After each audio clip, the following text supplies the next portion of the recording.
नमस्कार, मैं हूं अंजलि और आप देख रहे हैं जनसंसार न्यूज। आइए जानते हैं वो 10 बड़ी खबरें जो आज सुर्खियों में रही। इंदौर में दूषित पानी पीने से मरने वालों की संख्या थम नहीं रही है। सोमवार को मृतकों का आंकड़ा बढ़कर 23 हो गया है। मृतक का नाम भगवान दास पिता तुकाराम भरणी है। वह करीब 10 दिन पहले हॉस्पिटल में एडमिट थे। पहले उन्हें एक प्राइवेट हॉस्पिटल में भर्ती किया गया था और बाद में बॉम्बे हॉस्पिटल रेफर किया गया था। इंदौर के पश्चिम क्षेत्र में दास हनुमान बगीची से निकली जय सियाराम बाबा की चरण पादुका यात्रा में हजारों श्रद्धालुओं की भव्य मौजूदगी देखने को मिली। करीब 2.5 किलोमीटर लंबी यात्रा में पुष्प वर्षा, झांकियों और बड़ा गणपति चौराहे पर हेलीकॉप्टर से पुष्प वर्षा आकर्षण रही।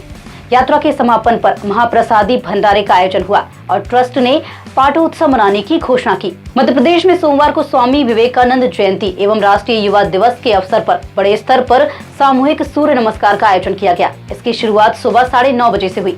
भोपाल के सुभाष एक्सीलेंस स्कूल में राज्य स्तरीय कार्यक्रम में मुख्यमंत्री डॉक्टर मोहन यादव शामिल हुए। उन्होंने युवाओं को नशे और गलत आदतों से दूर रहने की सलाह देते हुए कहा कि दिन में कम से कम आधा घंटा योग के लिए देना बेहद जरूरी है। मध्य प्रदेश में खेती की लागत घटाकर किसानों की आमदनी बढ़ाने के लिए सीएम डॉक्टर मोहन यादव ने कृषक कल्याण वर्ष की शुरुआत की। 16 मंत्रालय मिलकर चना, मिलेट्स और सरसों की रिसर्च सेंटर स्थापित करेंगे। लक्ष्य किसान को सिर्फ अन्नदाता नहीं बल्कि उद्यमी और एक्सपोर्टर बनाना है। इससे कृषि रोजगार बढ़ने और अन्य उद्योगों को भी प्रोत्साहन मिलेगा। पीसीसी चीफ जीतू पटवारी ने भोपाल में मीडिया से बातचीत में इंदौर के दूषित जल से मौतों, किसानों और गौमांस मुद्दे पर राज्य सरकार पर हमला बोला। उन्होंने आरोप लगाया कि बीजेपी सरकार में गौमांस का व्यापार हो रहा है और 2026 किसान वर्ष व ट्रैक्टर रैली केवल सरकारी ब्रांडिंग है। पटवारी ने दूषित पानी से मौतों को सरकारी हत्या बताते हुए मंत्री कैलाश विजयवर्गीय के इस्तीफे की मांग की, जिस पर सरकार की ओर से कोई प्रतिक्रिया नहीं आई है।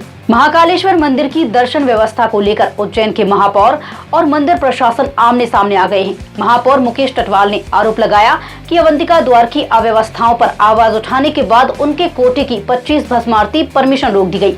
प्रशासनिक हस्तक्षेप के बाद परमिशन बहाल हुई, लेकिन ये मामला अब उस शहर में महापौर बनाम प्रशासन की वर्चस्व की लड़ाई के रूप में देखा जा रहा है। मध्य प्रदेश के उत्तरी हिस्से में ठंड और कोहरे का असर लगातार बना हुआ है। सोमवार सुबह ग्वालियर चंबल संभाग के कई जिलों में घना कोहरा छाया रहा, जिससे जनजीवन प्रभावित हुआ। कोहरे की वजह से जहां सड़कों पर दृश्यता कम रही, वहीं रेल यातायात भी बुरी तरह प्रभावित हुआ।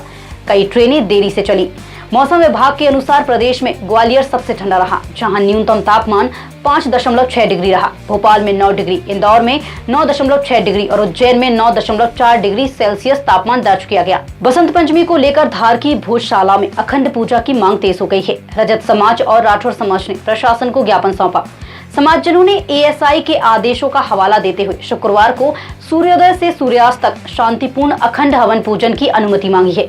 अब सभी की निगाहें प्रशासन के फैसले पर टिकी हैं कि बसंत पंचमी पर अखंड पूजा को अनुमति मिलती है या नहीं। नगरीय प्रशासन और आवास कैबिनेट मंत्री कैलाश विजयवर्गीय सोमवार शाम को पूर्व गृह मंत्री और राजपुर विधायक बाला बच्चन की पुत्री प्रेरणा के निधन पर शोक व्यक्त करने उनके निवास स्थान कासेल पहुंचे। उन्होंने बच्चन परिवार के प्रति अपनी संवेदनाएं व्यक्त की। नरसिंहपुर जिले के ऐतिहासिक बरमान रेतघाट मेला का सोमवार को कैबिनेट मंत्री प्रहलाद सिंह पटेल ने उद्घाटन किया। इस अवसर पर उन्होंने कहा कि बरमान मेला हमारी सांस्कृतिक विरासत और परंपराओं का एक जीवंत प्रतीक है, जिसका इतिहास पौराणिक काल से जुड़ा हुआ है। पटेल ने बताया कि यहाँ 400-500 वर्ष पुराने मंदिर आज भी मौजूद हैं, जो ऐतिहासिक और धार्मिक पहचान को दर्शाते हैं। फिलहाल आज बड़ी खबरों में इतना ही। कल फिर होगी मुलाकात, तब तक के लिए देखते रहिए जनसंसार न्यूज। धन्यवाद।